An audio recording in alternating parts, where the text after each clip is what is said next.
മത്തായി സുവിശേഷത്തിൽ 31 തവണ ആവർത്തിച്ച് കാണുന്ന ഒരു വാക്കാണ് സ്വർഗരാജ്യം. മത്തായിയുടെ സുവിശേഷത്തിൽ 31 തവണ ആവർത്തിക്കുന്ന വാക്കാണ് എന്ത് വാക്ക്? ദ കിങ്ഡം ഓഫ് ഹെവൻ, സ്വർഗരാജ്യം. ഇത് പ്രധാനമായി നമ്മൾ ഗ്രഹിക്കേണ്ട ഒരാശയമാണ്. ദൈവരാജ്യം എന്ന് മറ്റ് സുവിശേഷങ്ങൾ ദൈവരാജ്യം എന്ന് പറയും, മത്തായി പറയും സ്വർഗരാജ്യം. മറ്റൊന്ന്, മത്തായിയുടെ സുവിശേഷത്തിലാണ് ബൈബിളില് ആദ്യമായിട്ട് സഭ എന്ന വാക്ക് കാണുന്നത്. 3 തവണ ഈ വാക്ക് മത്തായിയുടെ സുവിശേഷത്തിൽ സഭ, നമ്മൾ പറയുന്ന സഭ, അത് ഈ സുവിശേഷത്തിൽ മത്തായിയുടെ സുവിശേഷത്തിലാണ് ആദ്യമായിട്ട് അങ്ങനെ ഒരു വാക്ക് ബൈബിളിൽ കാണുന്നത്. മത്തായിയുടെ സുവിശേഷം 16-ാം അധ്യായത്തിലും 18-ാം അധ്യായത്തിലുമാണ് സഭ എന്ന വാക്ക് ഉപയോഗിക്കുന്നത്. ഉദാഹരണത്തിന്, നിങ്ങൾക്ക് ആരോടെങ്കിലും ഒരു വിരോധം ഉണ്ടെങ്കിൽ, ഒരു തർക്കം ഉണ്ടെങ്കിൽ, നീയും അവനും മാത്രമായിരിക്കുമ്പോൾ ചെന്ന് പറയണം. അവനത് അനുസരിക്കുന്നില്ലെങ്കിൽ 2-3 സാക്ഷികളെയും കൂട്ടണം. ഇനി അവരെ അനുസരിക്കുന്നില്ലെങ്കിൽ എന്ത് ചെയ്യണം? സഭയോട് പറയണം. അവിടാണ് ആ വാക്ക് ഉപയോഗിക്കുന്നത്, സഭയോട് പറയണം. അതുപോലെ തന്നെ മറ്റൊരിടത്ത്, പത്രോസേ നീ പാറയാകുന്നു, ഈ പാറമേൽ ഞാൻ എൻ്റെ സഭയെ സ്ഥാപിക്കും. ഈ സന്ദർഭങ്ങളിലാണ് സഭ, എക്ലേസിയ, സഭ എന്ന വാക്ക്, ചേർച്ച് എന്ന വാക്ക്, അത് കാണുന്ന ആദ്യമായിട്ട് ഈ മത്തായിയുടെ സുവിശേഷത്തിലാണ്. അപ്പൊ ഈ 2 കാര്യങ്ങൾ വെച്ചിട്ട് നമ്മൾ എന്താണ് സ്വർഗരാജ്യം എന്നത് വ്യക്തമാക്കാൻ പോവുകയാണ്. എന്താണ് സ്വർഗരാജ്യം, അല്ലെങ്കിൽ എന്തുകൊണ്ടാണ് സ്വർഗരാജ്യം എന്ന വാക്ക് മത്തായി ഉപയോഗിക്കുന്നത്? ഉദാഹരണത്തിന്, സ്നാപക യോഹന്നാൻ പ്രസംഗിക്കുകയാണ്. മത്തായിയുടെ സുവിശേഷം 3-ാം അധ്യായം 2-ാം വാക്യം, മാനസാന്തരപ്പെടുവിൻ, സ്വർഗരാജ്യം സമീപിച്ചിരിക്കുന്നു. ഇപ്പൊ സ്നാപക യോഹന്നാന്റെ പ്രസംഗം അങ്ങനെയാണ്.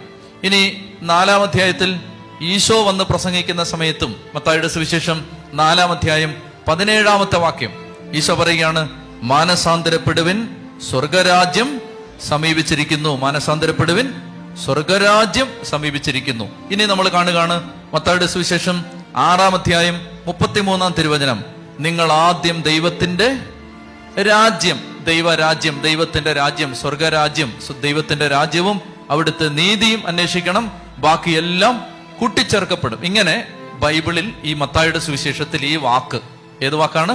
സ്വർഗരാജ്യം എന്ന വാക്ക് എത്ര തവണ? 31 തവണ ആവർത്തിക്കപ്പെട്ടിട്ടുണ്ട്. എന്തുകൊണ്ടാണ് കർത്താവ് ഇങ്ങനെ പറഞ്ഞ് ആരംഭിക്കുന്നത്? മാനസാന്തരപ്പെടുവിൻ, സ്വർഗരാജ്യം സമീപിച്ചിരിക്കുന്നു.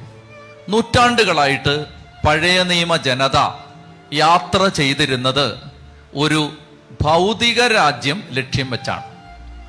ഒരു ഏർത്ത്ലി കിങ്ഡമായിരുന്നു അവരുടെ ലക്ഷ്യം. ഏതായിരുന്നു അവരുടെ ഭൗതിക രാജ്യം? ലക്ഷ്യമായിരുന്ന ഭൗതിക രാജ്യം കാനാൻ ദേശം.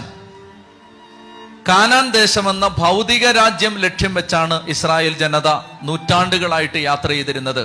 അതുകൊണ്ട് ബൈബിളിലെ പഴയ നിയമത്തിലെ എല്ലാ അനുഗ്രഹങ്ങളും ഭൗതിക അനുഗ്രഹങ്ങളാണ്. അതായത് ദൈവാനുഗ്രഹം എന്നതിന് പഴയ നിയമത്തിലെ വ്യാഖ്യാനം ഭൗതിക അനുഗ്രഹങ്ങൾ എന്നാണ്. ഉദാഹരണത്തിന്, നിയമാവർത്തന പുസ്തകം 28-ാം അധ്യായത്തിലാണ് അനുഗ്രഹങ്ങളുടെ കണക്ക് കിടക്കുന്നത്. ഇന്ന് ഞാൻ നിങ്ങളോട് പറഞ്ഞ വചനങ്ങളെല്ലാം നിങ്ങൾ പാലിക്കുകയും എൻ്റെ കൽപ്പനകൾ നിങ്ങൾ അനുസരിക്കുകയും ചെയ്താൽ ദേശത്ത് നിങ്ങൾ അനുഗ്രഹിക്കപ്പെടും, വയലിൽ നിങ്ങൾ അനുഗ്രഹിക്കപ്പെടും, നിങ്ങളുടെ വീട്ടിൽ ആഹാരം കുറയില്ല, കടം വാങ്ങേണ്ടി വരില്ല, അപ്പക്കുട്ടയിലെ മാവ് കുറഞ്ഞു പോവില്ല, ഭരണിയിലെ എണ്ണ വറ്റിപ്പോവില്ല, നിങ്ങൾക്ക് എതിരെ വരുന്ന ശത്രുക്കൾ ഒരു വഴിയിലൂടെ വരും, 7 വഴിയിലൂടെ പലായനം ചെയ്യും, നിങ്ങൾ അഭിവൃദ്ധി പ്രാപിക്കും, നിങ്ങൾക്ക് വിളവ് കിട്ടും, മുന്തിരിത്തോട്ടത്തിൽ സമൃദ്ധിയുണ്ട്. എല്ലാം ഭൗതിക അനുഗ്രഹങ്ങളാണ്. ജോലി, മക്കൾ, വീട്, വാഹനം, ഇതൊക്കെയാണ് പഴയ നിയമത്തിന്റെ അനുഗ്രഹങ്ങൾ. എന്തുകൊണ്ടാണ്? അവർ ഒരു ഭൗതിക രാജ്യം ലക്ഷ്യം വെച്ചാണ് യാത്ര ചെയ്തിരുന്നത്. അതുകൊണ്ട് ഭൗതിക അനുഗ്രഹങ്ങളാണ് പഴയ നിയമത്തിലുടനീളം നമ്മൾ ആവർത്തിച്ച് കാണുന്നത്. അങ്ങനെ ഒരു ഭൗതിക രാജ്യത്തെ ലക്ഷ്യം വെച്ച് നീങ്ങിക്കൊണ്ടിരുന്ന ഒരു ജനത നൂറ്റാണ്ടുകളായിട്ട് അവർ ലക്ഷ്യം വെച്ചിരുന്നത് ഈ ലോകമാണ്, ഈ ലോകത്തിലെ അനുഗ്രഹങ്ങളാണ്. നൂറ്റാണ്ടുകളായിട്ട് അവരുടെ ജീവിതത്തിന്റെ ലക്ഷ്യം ഈ ലോകത്ത് അവർക്ക് എന്ത് കിട്ടും എന്നതാണ്. ഈ ലോകത്ത് അവർക്ക് എന്ത് നേടാം എന്നതായിരുന്നു അവരുടെ ശ്രദ്ധ മുഴുവൻ. ഈ ലോകമായിരുന്നു അവരുടെ ശ്രദ്ധ. അപ്പോൾ ലോകത്തിൽ മാത്രം നോട്ടം ഒതുക്കി വെച്ച ഒരു ജനതയോട്, ഈ ലോകത്തിനപ്പുറത്ത് ചിന്തിക്കാത്തൊരു ജനതയോട്, ഈ ലോകത്തിനപ്പുറത്തുള്ളൊരു ജീവിതത്തെക്കുറിച്ച് ധ്യാനിക്കാത്ത ഒരു ജനതയോട്, നൂറ്റാണ്ടുകളായി ഒരു ഭൗതിക രാജ്യത്തെ മാത്രം ലക്ഷ്യം വെച്ച് നീങ്ങിയ ഒരു ജനതയോട് ഈശോ പറയുകയാണ്, സമയമായി, നിങ്ങളുടെ നോട്ടം മാറ്റേണ്ട സമയമായി, നിങ്ങളുടെ ലക്ഷ്യം മാറേണ്ട സമയമായി, നിങ്ങളുടെ ഫോക്കസ് ലോകരാജ്യത്തിൽ നിന്ന് സ്വർഗരാജ്യത്തിലേക്ക് തിരിക്കേണ്ട സമയമായി. ഇതാണ് ഈ വാക്യം പറഞ്ഞ് ഈശോ തുടങ്ങുന്നതിന്റെ അർത്ഥം. അതായത്, മക്കളെ, ഇനി ലോകത്തെ നോക്കി ജീവിച്ചിട്ട് കാര്യമില്ല. പുതിയ നിയമം ആരംഭിക്കുന്നത് അത് പറഞ്ഞിട്ടാണ്. ലോകമല്ല നമ്മുടെ ലക്ഷ്യം, ഈ ലോകം തരുന്നതല്ല നമ്മുടെ ലക്ഷ്യം. 1 കൊരിന്തോസ് 15:19 ഈ ലോകത്തിന് വേണ്ടി മാത്രമാണ് ക്രിസ്തുവിൽ നിങ്ങൾ പ്രത്യാശ വെച്ചിരിക്കുന്നതെങ്കിൽ നിങ്ങൾ ലോകത്തെ മറ്റെല്ലാ മനുഷ്യരെക്കാളും നിർഭാഗ്യരാണ്.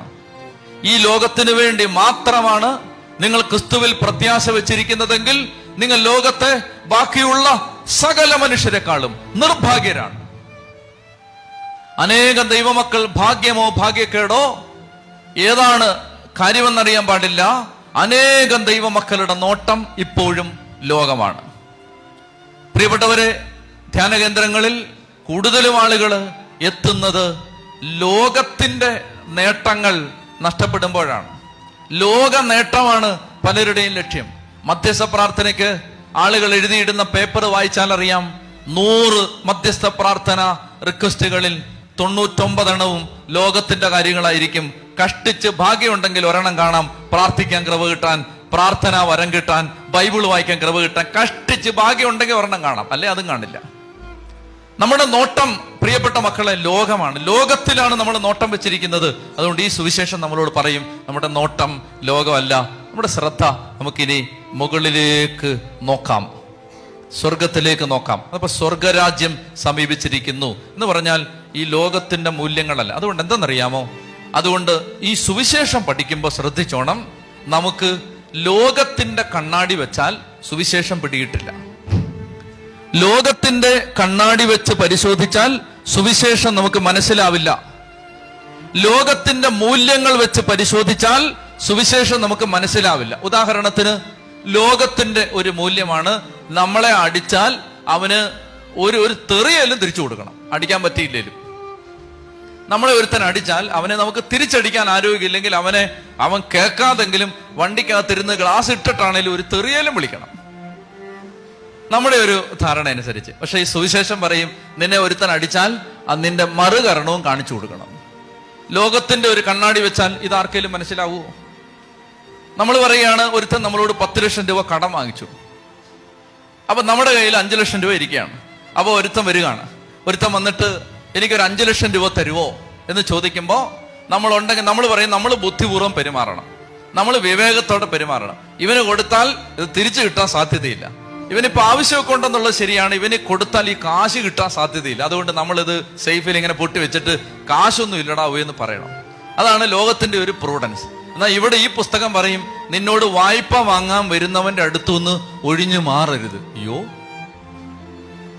എന്നിട്ട് ഈ പുസ്തകം പറയും, നീ കടം കൊടുത്തവന്റെ ഇന്ന് തിരിച്ചു ചോദിക്കരുത്. ആഹാ, തിരിച്ചു ചോദിച്ചാലേ ഇവൻ തരൂ. എടാ, ചോദിച്ചാൽ തന്നെ തരാത്തവനാ ഇവൻ. അന്നേരമാണ് ഈ പുസ്തകം പറയുന്നത് ചോദിക്കരുതെന്ന്. അപ്പോൾ ദൈവരാജ്യത്തിന്റെ മൂല്യങ്ങൾ വേറെയാണ്. ആ ദൈവരാജ്യത്തിന്റെ മൂല്യങ്ങൾ ഇന്ന് മനുഷ്യൻ, പുറം ലോകത്തെ മനുഷ്യൻ കണ്ടെത്തേണ്ടത് എവിടാന്നറിയാമോ? ഈ പുസ്തകത്തിൽ 31 തവണ ആവർത്തിച്ച വാക്കാണ് സ്വർഗരാജ്യം. രണ്ടാമത് 3 തവണ ആവർത്തിച്ചൊരു വാക്ക് ഞാൻ പറഞ്ഞു, സഭ.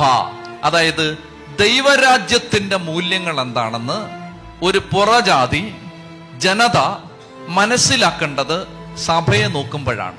അവിടാണ് നമ്മുടെ ഉത്തരവാദിത്വം. സഭയെ നോക്കിയാൽ ദൈവരാജ്യത്തിന്റെ മൂല്യങ്ങളാണ് സഭയിലുള്ളതെന്ന് ആർക്കെങ്കിലും മനസ്സിലാവുമോ? നമ്മളെ നോക്കിയാൽ മനസ്സിലാവുമോ?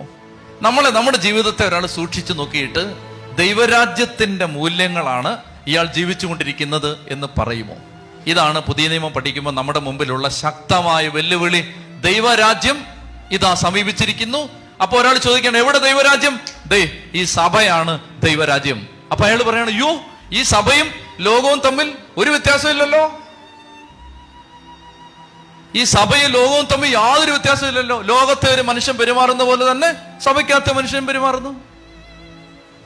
ലോകത്തെ ഒരു മനുഷ്യൻ ഇടപെടുന്നത് പോലെ തന്നെ സഭയ്ക്കകത്തെ ഒരു മനുഷ്യൻ ഇടപെടുന്നു. എന്ത് വ്യത്യാസം? ഇവിടാണ് നമ്മൾ പുതിയ നിയമം പഠിച്ചാൽ നമ്മൾ ഏതെങ്കിലും കാട്ടിലേക്ക് ഓടി രക്ഷപ്പെടേണ്ടി വരും.